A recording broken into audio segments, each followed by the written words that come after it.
Evening and welcome to the first Q&A of January. My name is Bridget Barry and I coordinate Farming for Nature. Farming for Nature was set up to inspire and encourage farmers that farm or wish to farm more with nature in mind.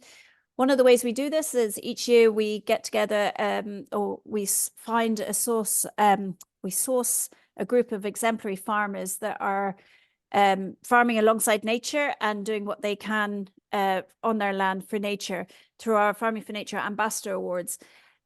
This Q&A is a great way to learn from these ambassadors and learn about their kind of tricks of the trade. So over the next hour, I'll kickstart the event by interviewing our guest speaker tonight. And then I encourage any of you that wish to ask a question just to put it in the chat box at the bottom of your screen, and I'll facilitate the questions as we go along. If you missed any of the previous sessions, you can catch up on YouTube, or if you know anyone that would like to watch this or catch up on it, it will be up on our YouTube channel in the next few days. So on to tonight's event. We're delighted to welcome one of our more recent Farming for Nature ambassadors, dairy farmer from Laois, Bruce Thompson. Thank you, Bruce, for joining us tonight. Thank you, Bridget. Thanks for having me. It's an honor. Great. Bruce, so as I mentioned, you have a dairy farm in County Laois. Perhaps you can just describe your own journey onto this farm and how you started being a dairy farmer. Yeah, well, I'm what they call an accidental farmer. So when I was in secondary school, I had absolutely no interest in farming at all. But I was off studying for engineering, automobile engineering in college, and there was an outbreak of TB on my home farm. And my dad at the time was milking 54 cows, and he lost 48 of them with tuberculosis. So I said he was about to give up, and I said I'd come home for a year or two and was straighten things out. And that was 20 something years ago. So I still haven't gotten around to leaving it yet, but I'm bought in. Yeah. Yeah, great. So. And tell me, can you? I know you're a dairy farmer, but maybe you can just run through your system for us and what it looks like on your farm. Yeah, it's a very conventional system. We're spring calving, and focus is on producing kilograms of milk solids from pasture. And yeah, look, it's not organic; it's conventional, and we rear our own young stock on the farm. So we keep the calves up to bring them into the milking parlour as calf cows. So we're milking just over 300 cows. Great. And so you're saying you keep your young and then you kind of breed off them as well, is it? Yeah, correct. Okay. Yeah. Okay. Yeah. That's perfect. That's generally the run of it. Yep. So we're at the beginning of winter now. What does it look like on your farm at the moment? What's going on? Exactly. Yeah. So yeah, well, it's supposed to be a quiet time, but we're prepping for calving now. So we're getting our sheds ready for calving time because it can get very busy, and in about 3 weeks' time we'll be very busy here. So it's just the general run of things is feeding and attending to stock, and we're just getting sheds ready then for calves. So yeah, it's not really interesting, I suppose, at the moment, but in 3 or 4 weeks' time, it'll be very interesting. It will start to kick. The polite way of putting it. Yeah. It's all hands on deck. And I know one of the pieces to your puzzle has been the journey that you've taken, kind of introducing yourself to the dung beetle a bit more, and how that works on your farm. You might just tell us how you started to get intrigued with the dung beetle and how it works on your farm. Yeah, so I suppose our farm, like quite a lot of other conventional dairy farms in the last 10 years has undergone quite a substantial amount of expansion. So we went from 54 cows up to just over 300, and that put a larger focus onto animal health. We noticed we were keeping a lot of animals on the farm that we seem to be using a lot more wormers, anthelmintics and anti-parasites for particularly in our young stock. And we just thought it was going the wrong way, that we seem to be using more and more and having more and more issues. And myself and my dad decided to maybe look at more of a diagnostic approach to using it. And concurrently, then myself and my wife were out on a safari in South Africa, and we noticed this dung beetle, like what you'd see on the Attenborough documentaries, just rolling this big lump of elephant poop across a roadway and burying it. And I just thought at the time, would it be fantastic if we had those recyclers burying poop on grassland. So I got talking to a entomologist, Sally Ann Spence, over in UK, and she put me onto this train of thought that dung beetles were actually already on my farm, and were helping to reduce the amount of wormers that were on my farm. Parasites that were on my farm. But the problem is, the more wormers you use, the less dung beetles you have. You actually kill them. So I found this fascinating, that we can actually use these dung beetles to reduce our parasite loads on the farm. Kind of a natural antibiotic, if you want. So I got very intrigued with it, and started doing a good bit of research on the internet, but I kind of got exhausted at that, and applied for an Nuffield scholarship, and that sent me traveling then, and put me in contact with a lot of people that knew a lot of stuff about dung beetles and parasites.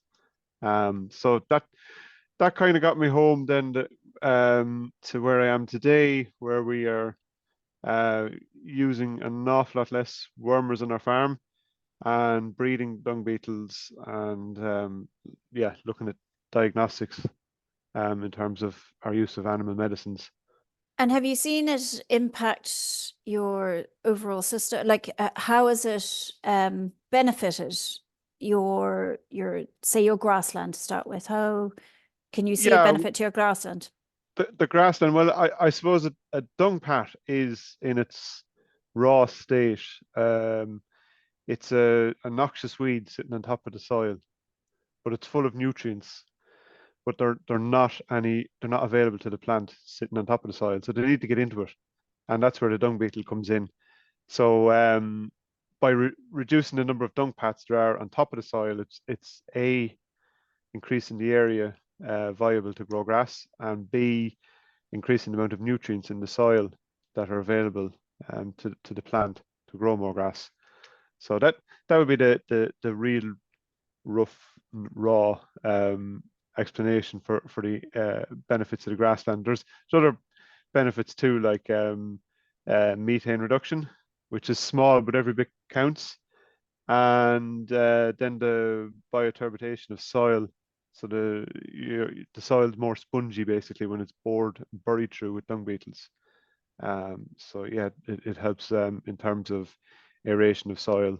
And so they work together with the earthworms a bit more. Like, have you seen an increase in earthworms? Yeah, definitely. That's it's a well-known fact that the dung beetles and the earthworms work together, because an earthworm won't take on a fresh dung pat because it's too wet, but the dung beetles actually drink the moisture out of them, drying them and aerating them, making it more attractive. So if you go out to a pasture and look for a dung pat that was, it kind of looks like it's half colloidal with the soil, and you dig it up with a spade, it'll be alive with earthworms in underneath it, where they're pulling it down into the ground.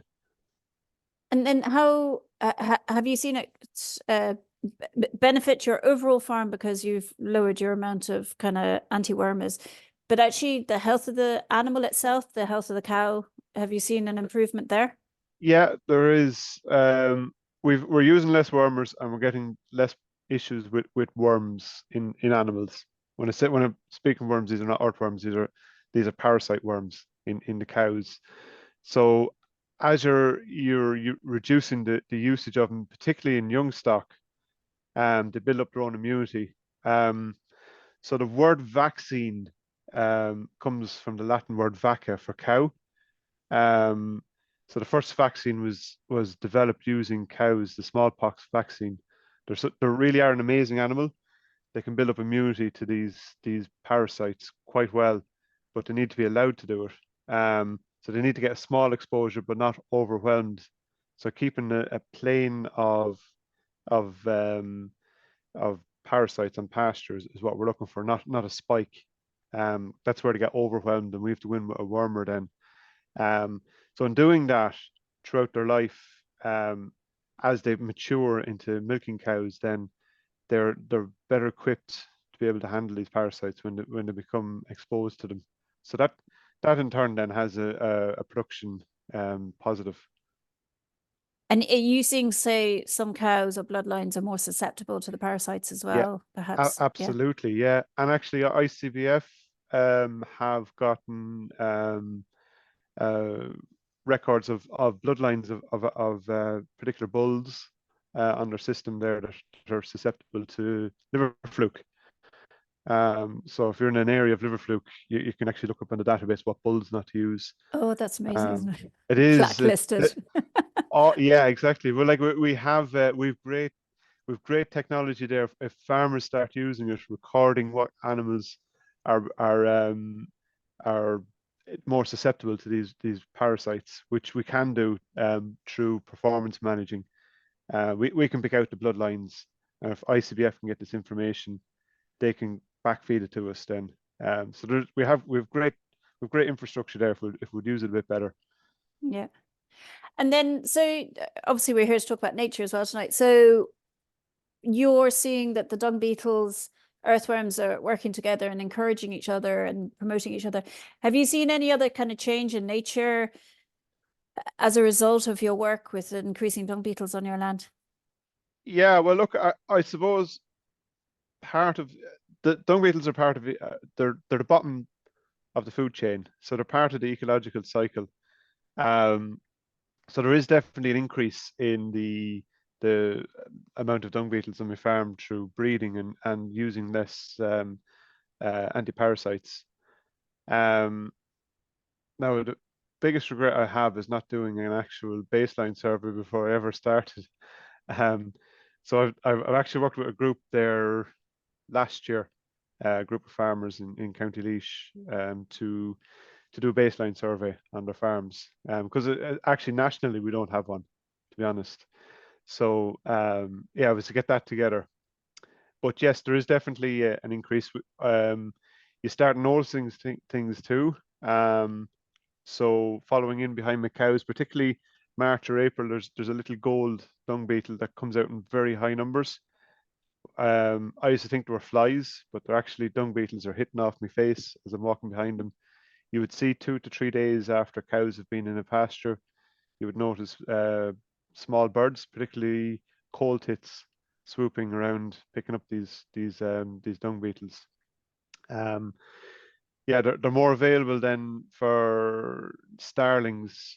They root through the dung paths, picking out the not the dung beetles, but their pupae as they hatch. So if you see a dung path with a whole lot of little holes, peck holes in it, that's what that's about.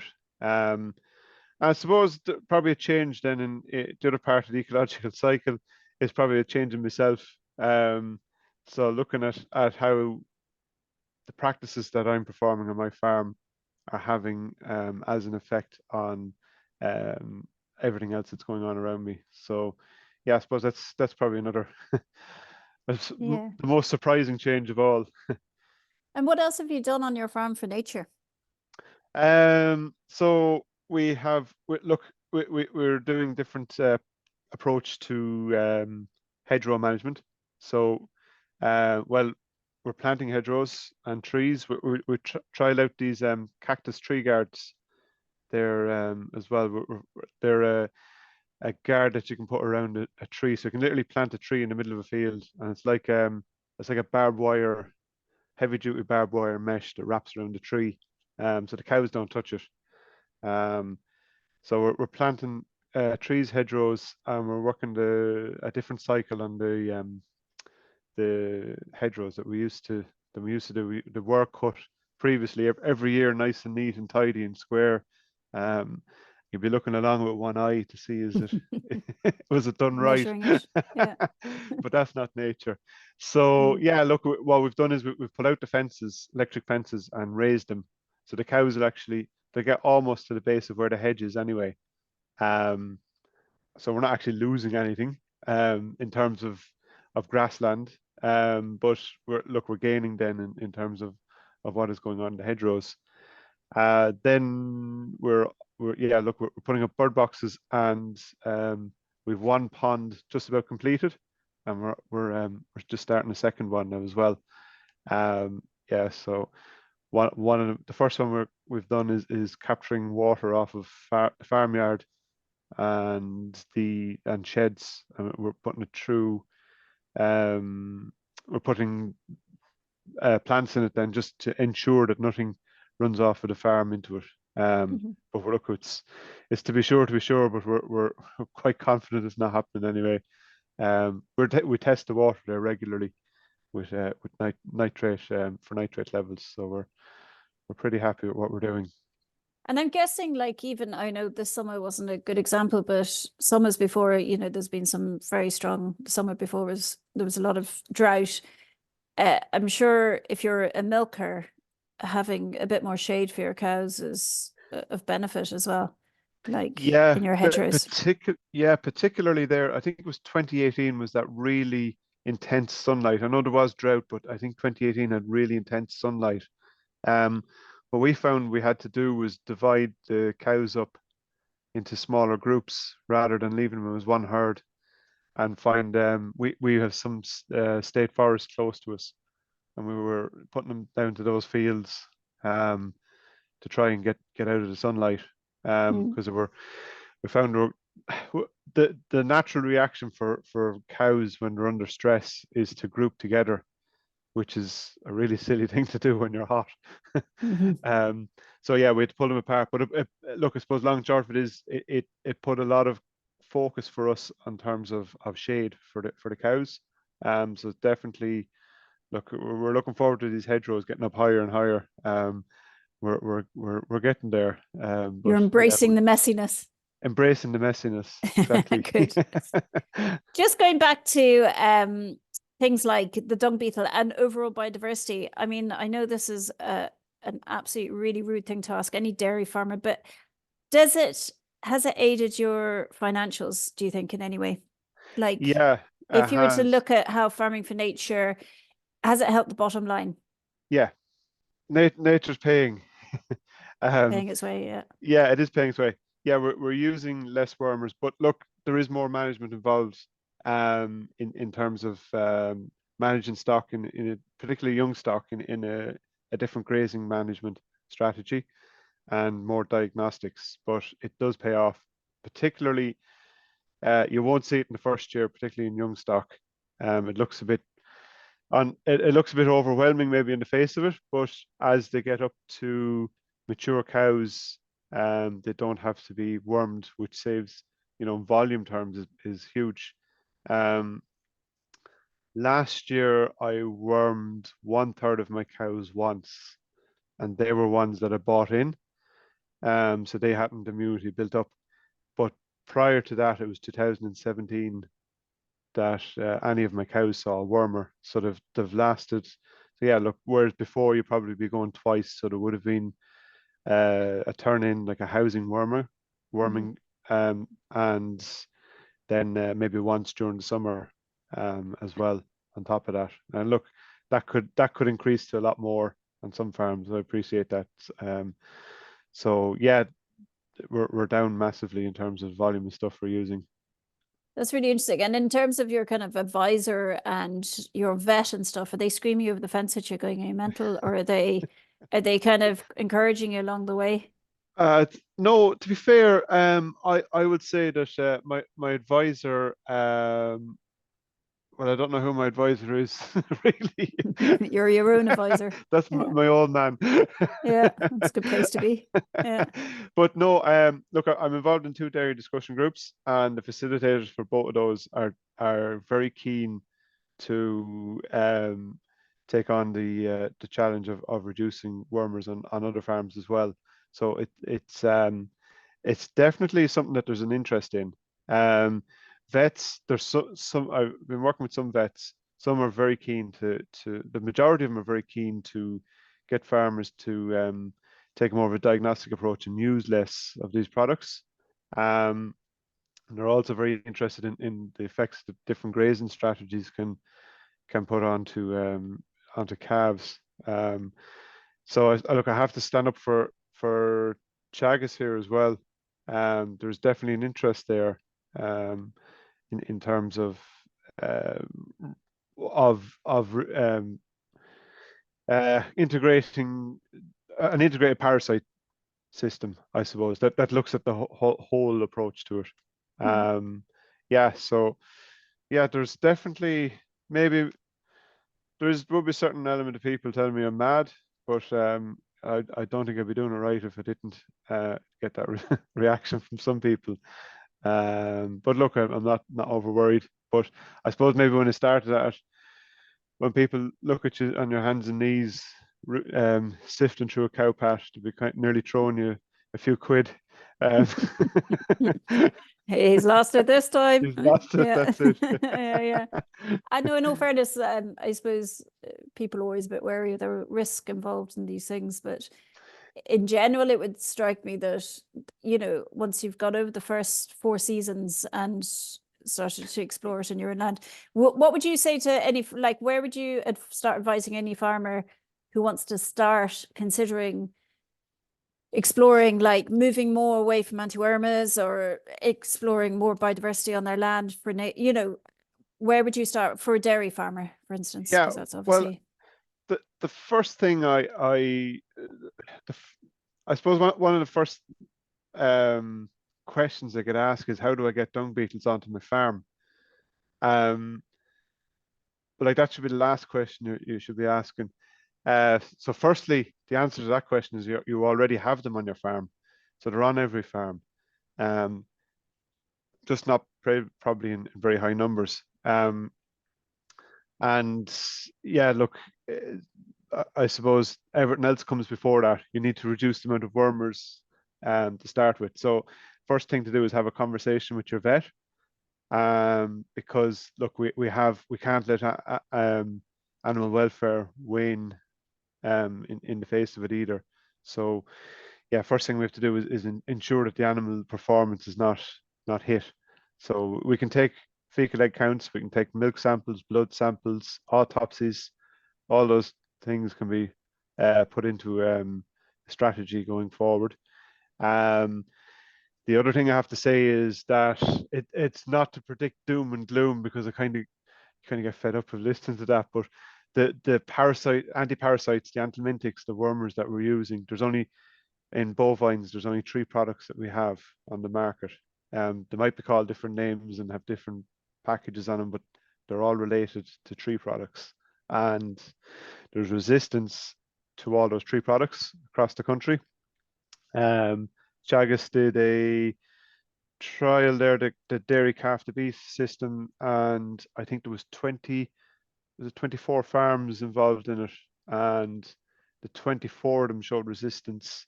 The parasite showed resistance to ivermectin type products. So that's any clear wormers that you're pouring on their back or injecting them with. They all had resistance to ivermectin on those farms. So that means that that product is not working to its capabilities. And as time goes on, that product won't even affect the worms at all in those animals' stomachs. So we're going to have to embrace a different approach anyway. Then so look, if you have 300 cows and you're worming them, if you were to worm them, is it once a year, twice a year, once a month, every day? Like, yeah, look, some farmers get away with once a year. Some farmers have to go quite regularly during the summer, maybe 2 or 3 visits during the summer, and then once or twice during the dry period. So you some farms could be 5 times, depending on the exposure and the immunity of those stock. So look, maybe they do need to do it, but if you do need to do it, I'd be asking questions. Why do you need to go that often? There's something else. There's something else going on. Is it the management as their calves or yearlings? Is there poor grazing management on the farm? Is there another health issue going on that's causing the warranting of this amount of usage, or is there resistance there that you're not actually doing a job with the wormer in the first place that you intend to be doing? So you're basically throwing money down the drain. Mm. If you're using it that often, and you need to use it that often, you're definitely hitting your pocket both ways, not just in the purchase of the product, but also in performance of those animals. Because if they need to be hit that often, the parasites are hitting the capabilities of those animals. I see what you mean. Yeah, yeah. Yeah. If anyone has any questions for Bruce, please put them in the chat box there. So Bruce, what challenge have you noticed any challenges yourself along the way when considering nature on your land, or when you've, is there anything that you'd pull up as, oh yeah, that was not, a red flag or anything, or it didn't work for you, or, Oh, that's a tough question. What challenges did I come across? I suppose maybe confidence is probably the first one. And maybe getting kind of a threshold to come on as to, because it's not a case of when do I need to come in and use a wormer on my animal. It's there's a level at which, and it's wondering which animals to pick out to do that with, if you understand me. Mhm. Then look, I suppose maybe time is probably a big issue, because it's yeah, to do any of these practices, it takes up a good bit of time, and yeah, it can be difficult to particularly in the springtime when things are very busy on the farm, to find the time to do these actions. I'd say they would probably be the two biggest challenges. Yeah. And where did you go for support and advice for your kind of actions for nature on your land, and Yeah, so with the dung beetles, etc.? well, specifically with the dung beetles, look, I traveled Australia and Tasmania because they introduced dung beetles down there. Then there's a good bit of work over in the UK I found, as well, and that's actually where I came on those cactus tree guards. So yeah, they seem to be quite interested in looking after the farms in terms of stewardship. Seem to be a little bit maybe more involved in it over there. Yeah, look, they're looking at the Farmer for Nature network. Then I know, look, John McHugh was a bit of an inspiration there as well. So yeah, looking at Is he over the hedge to you? others. Is he? He's over There's a the fence. few hedges. The hedges are getting higher now, but yeah. He's keeping an eye on you. Yeah.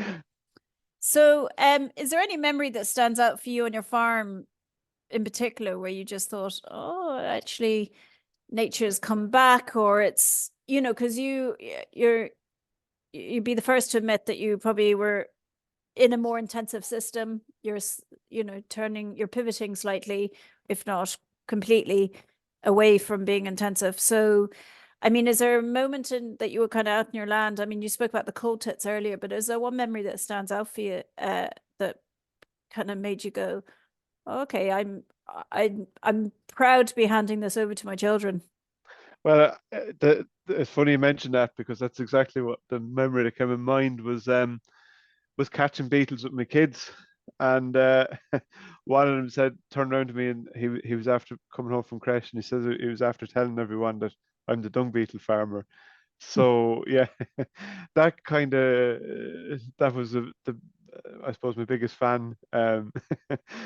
So yeah, no, look, I have You're to starting admit, them early. starting them early, I had them out catching dung beetles with me. I remember one incident in particular. I'd spent hours digging holes and setting up these traps to catch beetles, and I got a monster haul. I think I got about 200 beetles, and had them in this container that my I think she was about 3-year-old daughter insisted on holding, which she spilled, and we had an early release of beetles out onto the farm. Fair enough. Thanks for that. Great. Listen, we have some questions here. Blotnick Gallagher has asked, is it the same beetle for sheeps and equines? Do you know? Oh yeah. Um, Very good. So the dung beetles, with different species at different times of the year. Um, some are specific to some species of poo, which tastes nicer than others. Um, I'm told. And yeah, some are very specific then to some will cross over species and some are very specific to their own I suppose donor. Um, Yeah, yeah. yeah, Host species. Yeah. yeah. Okay. Sorry, did you say in this talk did you say 50 species of dung beetles in Yeah, there's Ireland? almost 50 species in Ireland. Yeah. Now Okay. we're assuming off of UK records as well that the because they have the same basically the same practices over there as we have. Um, that we've actually lost some species in the UK, so we're presuming that that has happened here as well. Okay. So, okay, so 50, it's quite a lot, isn't it? Y- So Karen Hopkins has asked, hi there, great talk. Is there a base number of beetles required to be effective? Do you count a specific area or certain types needed? Okay, that's a very specific question. So let's ask And the first question first. Is there a base number of beetles required to be effective per cow, per acre, per, what do you think? um, I look, it's very hard to put a figure on that. So I suppose the more beetles you have, the more effective they're going to be. Now I said we'd nearly 50 species. They go into two different types. So we have the aphodians or the dwellers. They live and breed in the dung pats and lay their eggs in the dung pats, whereas the burrowers go into the ground and bury into the ground and pull the poo into it. So they're going to, and they're quite big. They're going to have more of an effect on it. So like 10 of those beetles would do more than 200 of the aphodians in terms of the reduction. Um, and they will bring it into the soil much quicker. Whereas actually in Tasmania, where they introduced them, I was out on a farm that had 200 dairy cow, conventional type of dairy farm. We went out onto a pasture that the cows had grazed 3 days before us, and there was no dung pats on it. They were all gone. Um, so yeah, that's the first question. Do you count a specific area or certain types needed? Well, I suppose I've kind of covered that as well. So Yeah, you need dwellers and tunnelers to be most effective and on your yeah, land, yeah. Well, look, for your soil. what happens is if you have a dung pat with two or three beetles in it, it's more like a retirement home. They're a bit lazy and they're not going to do a whole pile. But what you need to do is increase the number of dung beetles in it, and that's how the breeding of them kind of works. And the way they've done it in Australia is that they need to perceive that there's a shortage of food and increase the competition. And when you do that, they actually reproduce at a higher rate. So instead of being a retirement home, the dung pat needs to be more like a nightclub. Um, so they start fighting the fight over mates and the fight over Mhm. the food, and they produce more eggs and they reproduce at a higher rate. So there's no specific numbers, but look, the more the merrier, I suppose, the quick way of answering it. I suppose I never asked if someone's a farmer and they want to know, do they have dung beetles and what dung beetles do they have? When a cow, poos out in the land, do they wait an hour and then kick it over? Is there an easy way of sieving through it to find your species? So they come in at different times and at different states and at different times of the year. Um, but I suppose maybe midsummer, if you're looking maybe at maybe 4 or 5 days old onwards, you would see a good activity in it. If you want to see dung beetles, get a dung pat that is maybe about a week, 2 weeks of age. Pick it up with a shovel and drop it into a bucket with water, and they will literally come out because they breathe. They're aerobic. They have lungs, so they come up looking for air. Don't leave them too long now. We don't see any dead dung beetles. So, but you'll see all kinds of insects coming out. The dung beetles themselves they're quite clumsy and slow at moving. So if you see it moving fast, that's a predatory insect. It's not. It's like a Staphyliniae or devil's coach horse. The type of insects you're looking at there, but the slow moving ones are the beetles. So they can come in at any size from about 3 millimeters long up to about 25 millimeters long.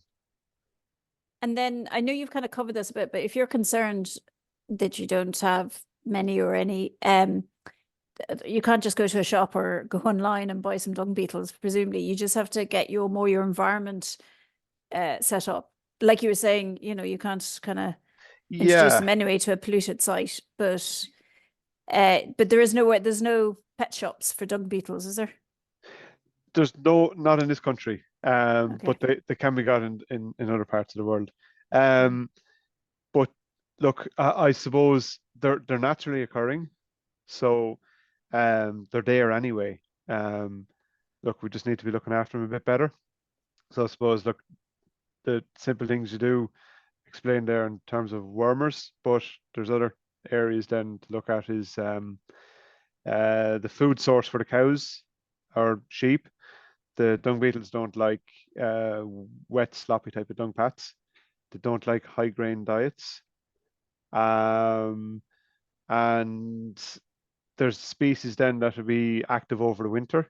So if we have all our stocking off the land, and they're actually being starved. So uh, might sound a bit erroneous, but maybe letting out a few animals for a few hours here and there to deposit a few pieces of pie around for them can help along as well. That's Um, interesting.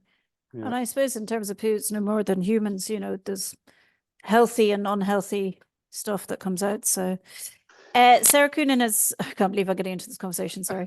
Uh, you can tell I have young children. Sarah Coonan has asked, do you have any suggestions for, say, how the department can support farmers to use fewer wormers? Yeah. Well, we do have monitoring services for parasites. Um, so maybe look, maybe more maybe that if that was enacted a bit more, so to look at other, it's particularly uh, in sheep, but if we could maybe elaborate into cattle as well with that. Other things I could do maybe is we had the TASA, TASAH funding there with vets last year, where they were using a program with Animal Health Ireland to take a more diagnostic approach. So they were funding fecal egg counting in labs, for example, with the vets. So look, if that was maybe integrated more with, look, I suppose dare I say it, but our single farm payments maybe could maybe be maybe leading into that as part of maybe ecological services. So yeah, look, that would be another way they could do it. And autopsies, look, we do it with liver fluke. We could do it with stomach worms as well. The same. So if we could take the abomasums from certain stock and send it into labs. Yeah, Have a better idea. better idea. Yeah. Marion Clay has asked, how long do animals excrete ivermectin and other alimentics? Or i.e., how long should you keep wormed animals off the land? Okay, so the products are lethal for a short period of time coming out of the animals. So in other words, I'm not really sure the figures of that because it kind of gets into half-lives. But at 28 days post administering, the animal is still excreting sublethal levels of ivermectin. Um, Now, when I say sublethal, it affects the reproductive organs of the female, so the ovaries don't ovipass as the same way as they should. Um, so the reproductive rate crashes even at 28 days after being administered, and it stays in that dung pat then doing that for a further 28 days. So 56 days after it's been used, there's still products out in the pasture, coming out in the pasture. So what very often happens is within that time frame, particularly with younger stock, farmers are going back in again with the product again. So it's nearly constant supply out in pasture. Okay, interesting. If anyone else has any other questions for Bruce, otherwise we'll be coming to the end of our talk soon. But I mean, Bruce, you have a young family on the farm. What do you think about the legacy you're leaving behind them? How do you see the future of your farm in the next, couple of decades going? And any Yeah, thoughts about how you're leaving it on for the next generation? well, sure. Look, I suppose I'm not sure uh, what's installed for the industry down the line, but look, I suppose in terms of landscape, I would certainly hope to be leaving the place in a. It's my ambition to leave it in a better condition ecologically than it was when I took it on. It wasn't bad when I took it on, but it's just to improve on it. Look, our generation is generation of change. Prior to me, there was a lot of efficiencies brought into the landscape, which didn't coincide with or didn't work very well with maybe biodiversity. So look, it's getting that to work, those two to work together. So look, that's kind of the area I'd be looking at. So I think we have ecologists and we've agronomists and we've agroecologists. We need to merge that all together, so that our food system is part of the ecological system as well. I think that food on my farm is one product that's coming off it. It's not the product. It's one product. I think we have to start looking at our landscape a bit differently. That look, the products we're selling on the market is marketed on the basis that it's nature friendly. So we need to make sure that it is. Yeah, and to improve the kind of ecosystem services and the support farmers are getting for that is important. So Thomas Reedy has asked, if I dose cattle in the winter, would ivermectin stay in the farmyard manure into the spring? It does. It does stay in it. But what harm it does, I'm not really certain. It doesn't harm dung beetles or cofragus. Cofragus means poo eating or lives in poos, because the pat is actually it's a habitat. It's not just a food source. So dung beetles and other insects are not really interested in farmyard manure. So if you're going to use it, that's the time to use it, I would say. But don't just use it for the sake of using it. That's the big the big point I'm trying to push across. But if you have to use it, that's the time to use it. Yeah, interesting. Chloe Wood has said, I was just asking earlier about natural remedies to support the work of dung beetles and if there are any highly targeted worms being developed, all still non-specific, it seems. So there's no new wormers being developed. They're just different mixes. So there's nothing, there's no big announcement going to come on that there's new product on the market. Natural remedies, I presume, look, condensed tannins would probably be the most most talked about product there, which are found naturally in like chicory. I would imagine that as they don't have a high kill rate, that the worms themselves would become resistant to those as well. But I would say, well, A, they're going to be a help, but B, I would think that the likes of chicory and the multi-species swords are a huge help in terms of parasite reductions for a number of reasons, and of course the biodiversity benefits. But in terms of worm reductions, well, if you think of your perennial ryegrass, it grows in 3 weeks.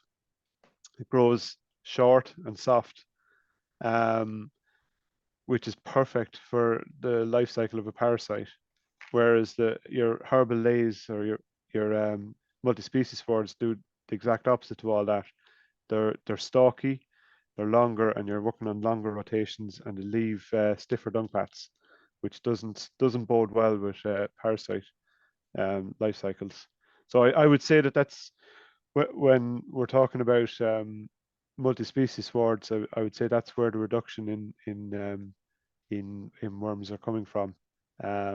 That's my opinion now. It's not, there's no science behind it, but I would think Are that's you where it's from. increasing your multi-species swards? Are you have you Yeah, changed your yeah, we haven't sown any monocultures in a good few years now. Mhm. So yeah, yeah, look, seeing benefits from there. Yeah, so On your cattle, on the milk? the reduction in nitrates and the soil profile, Mm, particularly where our soil is quite shallow here, and really impressed with chicory, even though it's not persistent, we find. But moving on more so to plantain now, I'm a big fan of plantain now at the moment. mm, Not as aggressive of a root, but it's quite good still, but it's definitely more persistent. mm. And it seems to be growing, it's actually growing in concrete here on our farm. So it's Yeah, it enjoys. And actually, it's many like it's got high medicinal value as well for apparently cattle. so. Yeah. Yeah. Chloe Wood has just said very interesting about the high tannin treatments. Our pigs are eating a lot of bog myrtle, and we suspected it was self-medicating against worms. If you have any, Possibly. Yeah. yeah. I know there was I think in some coastal areas, maybe there's some of the people on here. Years ago, cows were brought down to the shoreline to eat seaweeds. There's particular seaweeds that they used to self-medicate on Yeah. against worms. Oh, yeah. Mm. And I've heard that actually of some dairy farmers that are going and collecting seaweeds for their, yeah, for All right. the, Yeah. for their cattle, like a couple of hours away from the sea. Okay, brilliant. Well, listen, Bruce, I think we're coming to the end. It's been a very informative chat. Sounds like you've kind of had to review what's inside your gate and to help you kind of progress your farm and, found a way to maximize on that. So thanks for sharing all your knowledge with us. Bruce Thompson, thanks for being my guest today. Thanks, Bridget. And so if you missed any of tonight's session, or if you know of anyone that'd like to catch up, we'll be on this session will be on YouTube, our YouTube channel, over the next few days. It's really nice to have eloquent speakers like Bruce speaking to us about your work and stuff and what you do for nature. And so thank you for sharing that. Our next Q&A is with Bloodlines Gallagher up in Galway. That will be on the 13th of February at 8 p.m. So I'll be sending out the link to that to anyone that has signed up to this. So feel free to sign up. And otherwise, we look forward to seeing you all again. Thanks for joining. Good evening.